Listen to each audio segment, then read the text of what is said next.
Pessoal, nós estamos aqui no Maio Laranja, que é voltado ao combate ao abuso e à exploração sexual infantil no Brasil. O alerta se justifica, porque só para você ter uma ideia, a cada hora, 3 crianças são abusadas. Presta atenção, a cada hora, 3 crianças são abusadas no Brasil. Nós entramos no ar às 11 horas, 11h46, estamos completando aí, pela estatística, 3 crianças abusadas no Brasil. Cerca de 51% delas têm entre 1 e 5 anos de idade. É um número absolutamente preocupante, né? Além disso, todos os anos, 500 mil crianças e adolescentes são exploradas sexualmente no país. E há dados que sugerem, para você ver da gravidade de tudo isso, que somente 7,5% dos casos cheguem a ser denunciados às autoridades. Ou seja, esse número certamente é muito maior. É preciso discutir, falar sobre isso, e a gente vai receber aqui no Band Cidade a Monique Melo. Ela é orientadora parental e educacional e pedagoga também. Monique, pode chegar para cá, seja bem-vinda. Oi, Guto. Tudo bem, Monique? Tudo bem. Seja bem-vinda, muito obrigado por aceitar nosso convite.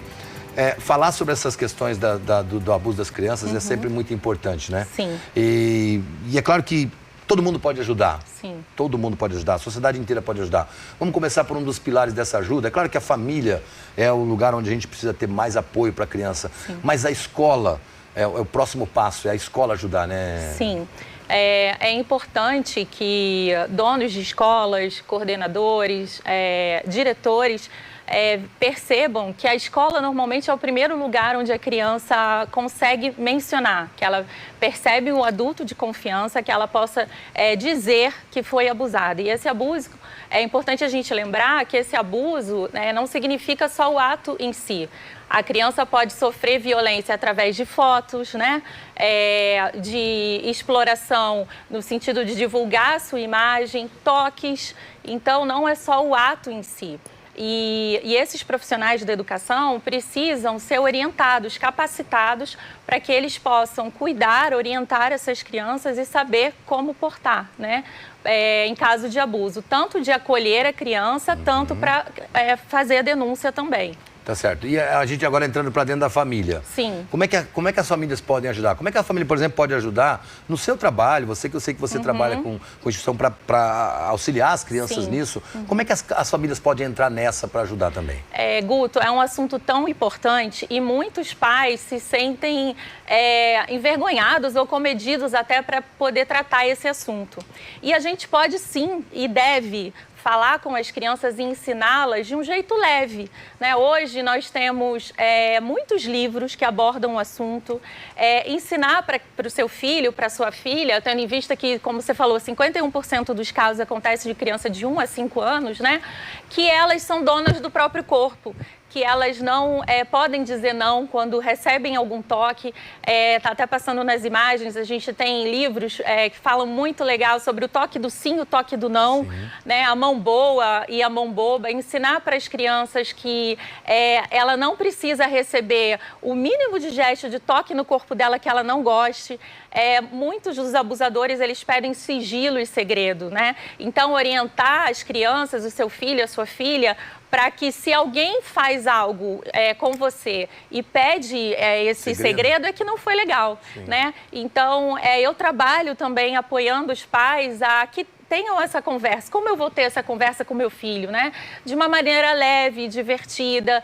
A gente não pode ter o pudor, porque o que protege, Guto, as crianças é a informação. Muitas crianças são abusadas, ou até na nossa geração a gente vê que mulheres ou homens mesmo tiveram consciência de que foram abusados somente quando adultos, porque não tinha repertório para poder se proteger. Então, falar sobre sexualidade, gente, orientar as crianças protegem para que elas não sejam abusadas. E é muito importante, além disso, Guto, quando você falou um número que me chamou a atenção, somente 7%, né, tem denúncia. Todos nós, cidadãos, somos responsáveis por as crianças do nosso Brasil. Somos o segundo país que mais tem caso de abuso, né? É um número que é para nos envergonhar, não é para engrandecer o país. E se você suspeita de um abuso, denuncie. A gente tem o Disque 100, né? Que é uma equipe multidisciplinar que vai atrás, que vai verificar o que está acontecendo e amparar essa criança. Agora, Monique, você falou de suspeita. Como é que um pai ou uma mãe... Porque às vezes a gente não está preparado para esse tipo de coisa, né? Acho que nenhum pai, né? A gente não... Sobretudo porque muitas vezes vem de dentro de casa, vem de uma pessoa querida, uma pessoa que se confia. Isso acontece muito. Como é que o pai e a mãe conseguem... Como fazer para transformar essa pequena suspeita ou essa desconfiança numa suspeita que me leva a ir a algum lugar e denunciar? Sim. Quais são esses sinais? O que eu tenho que... que hora que eu paro de achar que é uma frescura de criança, Sim. que é uma criança fazendo mimimi? Como é que é isso dentro de casa? Sim. Tem como a gente identificar? Guto, 80% dos casos, como você falou, são o ranking são pais e padrastos, um familiar conhecido, para depois ser um desconhecido. Então, 80% dos casos são pessoas que a criança conhece. Às vezes só te interrompendo, claro. Não necessariamente um desconhecido, mas um vizinho Isso, que conhece um vizinho, pouco, exato. Um parente mais antigo, mais longe, quer dizer, é alguém que em geral está no contato, círculo. sim. Ali, né? E essas pessoas, normalmente, elas envolvem a criança, né? São pessoas envolventes para a criança. E é importante a gente verificar, acho que primeiro, a gente conhecer, se conectar com o nosso filho e ter diálogo, Guto. O diálogo é muito importante. Existem, as consequências são físicas, psicológicas, né? A gente pode perceber se tem sangramento, corrimento, se a criança está com coceira, por exemplo, nas partes íntimas, e a gente ter esse diálogo aberto de verificar, de ver. Quando a criança falar que não gosta de alguém, que não gosta daquela pessoa na casa, a gente, com muito cuidado, vendo até a criança, onde a criança pode perguntar o porquê. Se você perceber que a criança não está gostando do toque, não insistir, né? Eu acho que a escutar aquela criança e promover o diálogo julgar, e a orientação, né? Sem julgar. E isso é muito importante. Na Bélgica, foi feita uma exposição com roupas de pessoas abusadas, crianças e adolescentes e também adultos. E você via que não tem essa coisa de roupa ou a forma que a pessoa se veste ou se porta. É importante da gente poder olhar que quem está errado ali é a pessoa que cometeu o abuso, né? Então, não foi a criança que estava só sem a mãe. Às vezes, a mãe precisa trabalhar e precisa deixar com alguém. Então, é importante a gente olhar para essa questão. Acho que o diálogo é fundamental e orientação. Desde sempre, né? De 1 a 5 anos, tem livros para essa idade, muito lúdico, que são personagens lúdicos que falam o que é parte íntima, o que pode tocar, o que não pode tocar e quem pode tocar.